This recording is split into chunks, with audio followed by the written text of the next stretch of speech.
we're going to move on to the next section of our agenda, and we're moving into the area that says community challenges. You can see we've skipped Kevin Iverson, although we really haven't.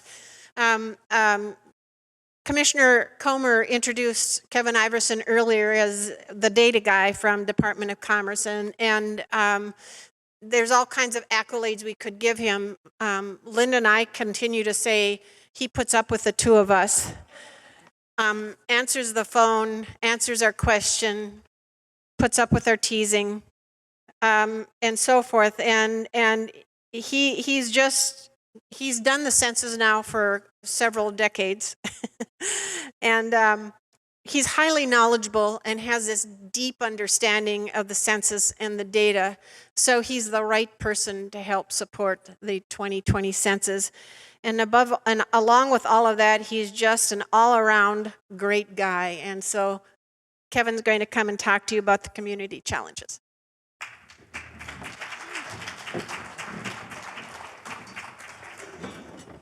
I'm a volunteer and some volunteers, but I'll tell you, Linda and Louise moved volunteerism to a whole new level that I've never dealt with before. I think we talk on the phone about 4 times a day, and it's just incredible the amount of work they do.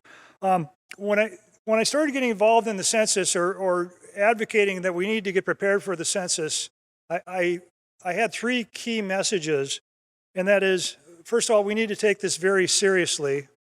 Secondly, we need to get organized early. And the third is we need to have fun with this. And that's because when we do things that are fun, we do a lot better.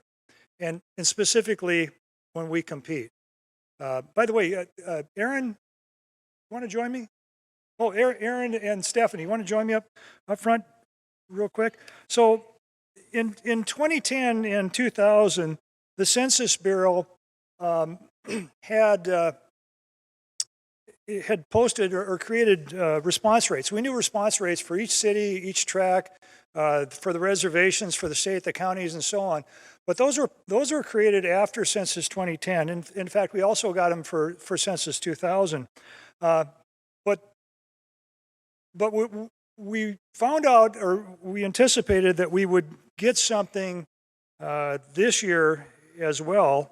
And in fact, what we were told fairly early on is that on a daily basis, in fact, what it reads here is, response rate map will be updated daily to reflect response rates from the prior day. Response rates will be updated daily between 7 days a week until the end of May.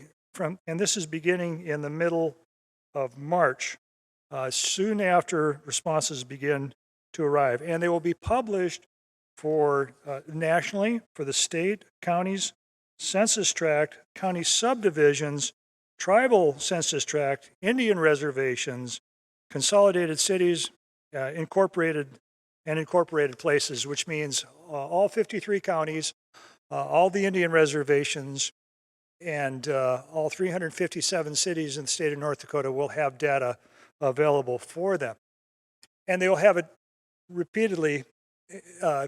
Now, we'll have it at our fingertips. We'll have it on a daily basis. We'll know what the result was. Well, some people didn't wait for that announcement, and Valley City and Jamestown decided to act. And this is a picture of them in a challenge on January 14th. Aaron, you were there. Could you come up and tell us about that event, just real quick?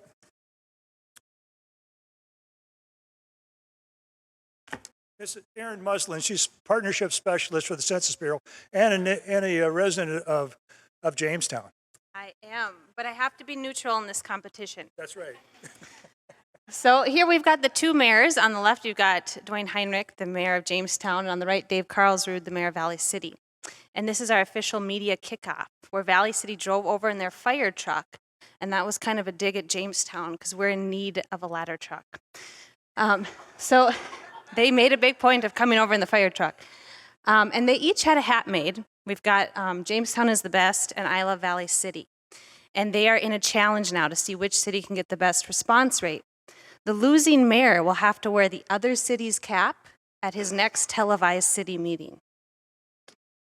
Yes, and so our media is really involved in this in both cities, and the whole point, of course, is that we all win. Everyone's going to be checking to see who's got a better response rate, and we're hoping that across the board, it raises the response rate in both cities. In fact, we have a process that Stephanie from the League of Cities has proposed. Stephanie, you want to come up and tell us a little bit about this? By the way, I put the wrong title on this chart here, so please forgive me about that, but we'll get that corrected. Good afternoon. I'm here to announce the North Dakota League of Cities will be doing a competition for the best response rate amongst cities. It is going to be called the Census Craziness Tournament, similar to March Madness, but we have some trademark concerns with that. The competition will have two brackets. The first bracket will be the 16 largest cities.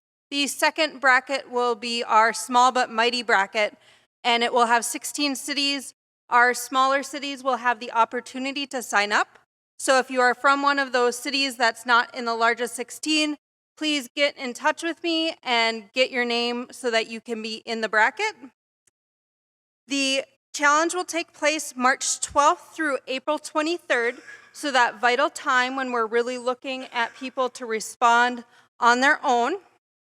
And then for the winners, we will come out to either the city council or city commission meeting in each of the two winning cities and have a pizza type party.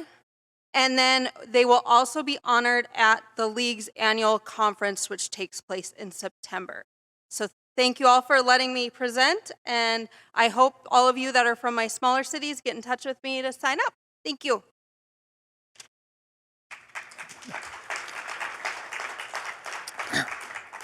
Now, I've just briefly heard that the Association of Counties is going to do something similar.